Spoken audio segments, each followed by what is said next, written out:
माँ वैष्णो देवी, जहाँ शायद हम में से कई सारे लोग या तो जाना चाहते हैं या फिर पहले जा चुके हैं। हम सबने माता वैष्णो देवी के दर्शन के बारे में अपने जान पहचान वालों से सुना है, जैसे कि वहाँ जाने में कितनी कठिनाई होती है। कभी किसी को गुफा के अंदर सांस लेने में दिक्कत हुई हो या फिर कंजस्टेड महसूस हुआ हो, कोई भी तकलीफ हो, बस एक बार माता के दर्शन करना हमारे जीवन की सबसे बड़ी उपलब्धि होती है। एक बड़ी प्रसिद्ध मान्यता है कि जब आप माता वैष्णो देवी के नाम की आवाज सुनते हैं, तब आप उनके दर्शन करने के लिए कठिन से कठिन यात्रा को भी पूरा करने में सक्षम हो जाते हैं। चलो बुलावा आया है, माता ने बुलाया है। इस भजन को गाते हुए माता वैष्णो देवी की यात्रा करने का एक अलग ही आनंद होता है। छोटे बच्चे हों या बुजुर्ग हों, गरीब हों या अमीर, सभी लोग इस भजन को बोलते हुए माता वैष्णो देवी के दर्शन की यात्रा को पूरी करते हैं। माँ काली, माँ सरस्वती और माँ लक्ष्मी, इन तीनों की पिंडी के रूप में माता वैष्णो देवी निर्बलों को बल, नेत्रहीनों को नेत्र, विद्याहीनों को विद्या और धनहीनों को धन, संतानहीनों को संतान आदि देकर अपने भक्तों के सभी कार्यों को पूर्ण करने वाली, पूरे जगत में माता रानी और वैष्णवी के नाम से जानी जाने वाली शेरावाली माता वैष्णो देवी,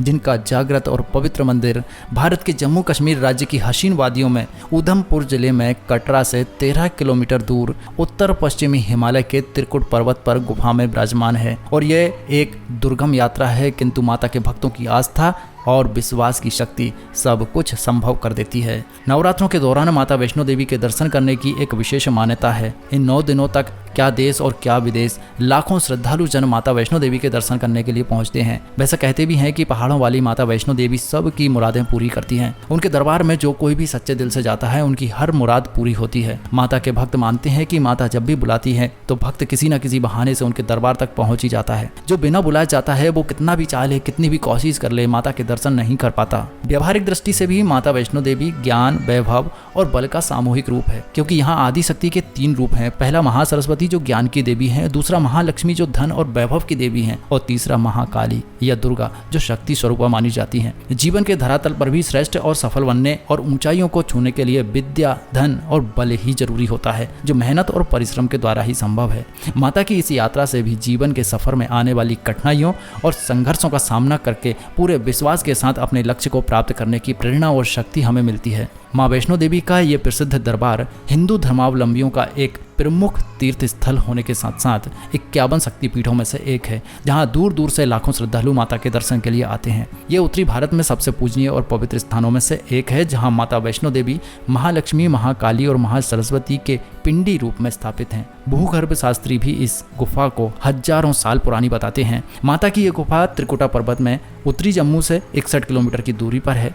वैष्णो देवी की इस पवित्र यात्रा के दौरान भक्तगण देवा माई, बाणगंगा, चरण पादुका, गर्भजून गुफा, भैरव मंदिर आदि तीर्थों के भी दर्शन का लाभ उठाते हैं। ये मंदिर समुद्र तल से 5200 फीट की ऊंचाई पर मौजूद है और कटरा से लगभग 13 किलोमीटर की दूरी पर है, और इस मंदिर की देखरेख श्री माता वैष्णो देवी तीर्थ मंडल द्वारा की जाती है। तो दोस्तों, इस वीडियो में हम आगे बात करेंगे माता वैष्णो देवी के दर्शन के लिए जाने में आपको किन किन दिक्कतों का सामना करना पड़ सकता है और आपको क्या क्या सावधानियां बरतनी हैं। वैष्णो देवी के दर्शन के लिए कटरा तक आप कैसे पहुंचेंगे और कटरा से भवन तक जाने के लिए आपको क्या करना होगा, ये सब मैं आपको बताऊंगा।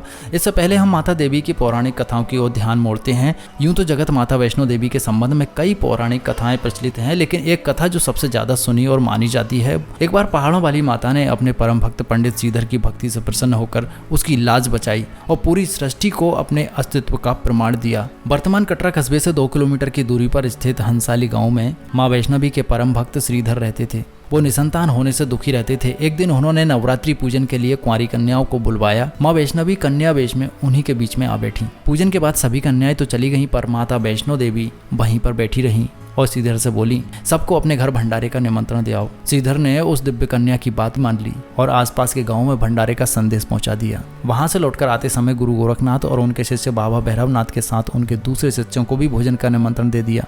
भोजन का निमंत्रण पाकर सभी गांववासी अचंभित थे कि वो कौन सी कन्या है जो इतने सारे लोगों को भोजन करवाना चाहती है।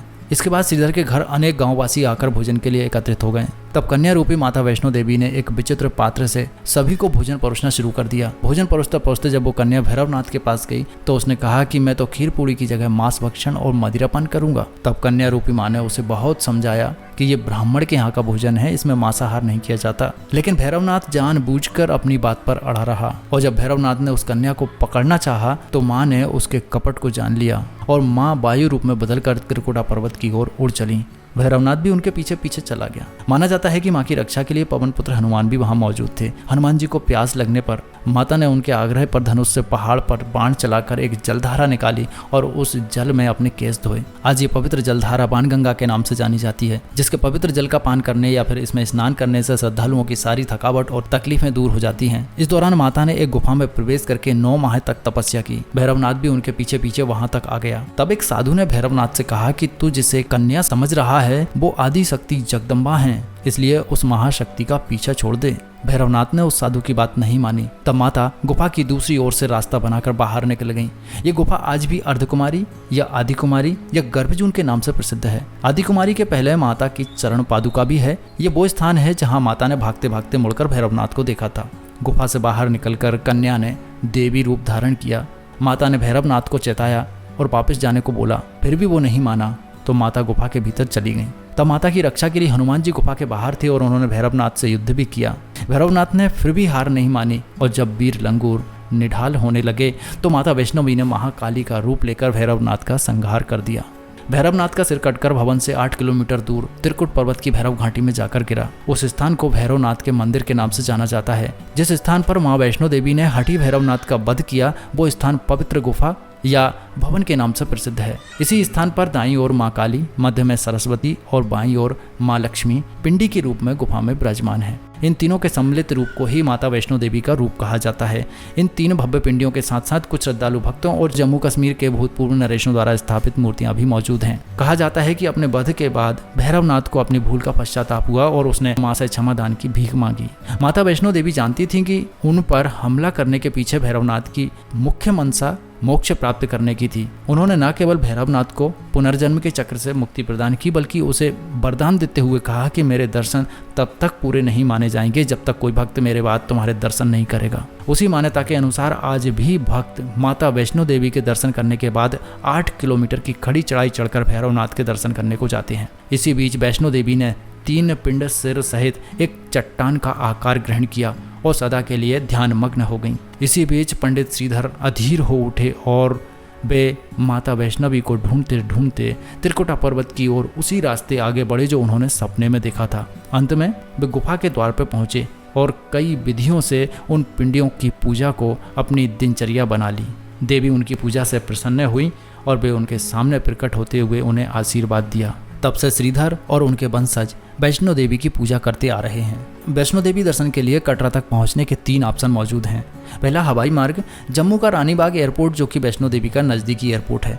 जम्मू से सड़क मार्ग के जरिए वैष्णो देवी के बेस कैंप कटरा पहुंचा जा सकता है जिसकी दूरी करीब 50 किलोमीटर है। जम्मू से कटरा के बीच में ट्रेन, बस और टैक्सी सर्विस आसानी से मिल जाती है। दूसरा है रेल मार्ग। वैष्णो देवी मंदिर के 2 नज़दीकी रेलवे स्टेशन हैं, जम्मू और कटरा। कटरा देश भर के मुख्य शहरों से जम्मू रेल मार्ग के माध्यम से जुड़ा है। तीसरा सड़क मार्ग।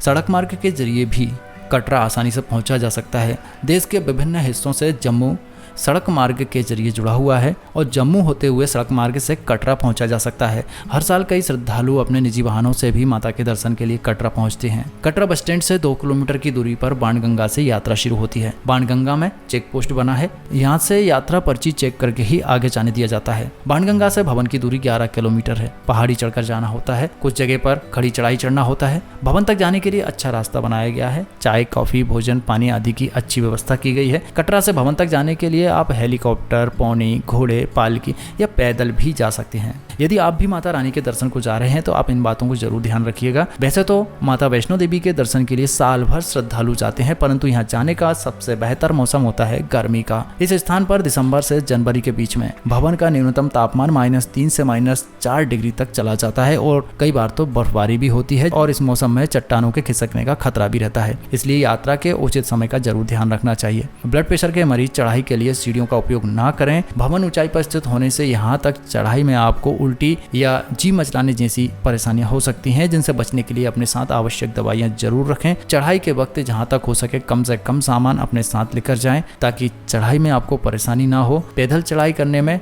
छड़ी आपके लिए बेहद मददगार सिद्ध होगी और माँ का जयकारा आपके रास्ते की सारी मुश्किलें हल कर देगा। तो दोस्तों, आप लोगों में से कौन कौन माता वैष्णो देवी के दर्शन करके आ चुके हैं, हमें जरूर कमेंट करके बताइएगा। उम्मीद करता हूँ ये वीडियो आपके लिए काफी हेल्पफुल रही होगी। ऐसी ही और वीडियो देखने के लिए इस चैनल को सब्सक्राइब जरूर कीजिए, अभी नीचे लाल बटन दिया हुआ है। मिलूंगा मैं एक और नई वीडियो में, तब तक के लिए नमस्कार।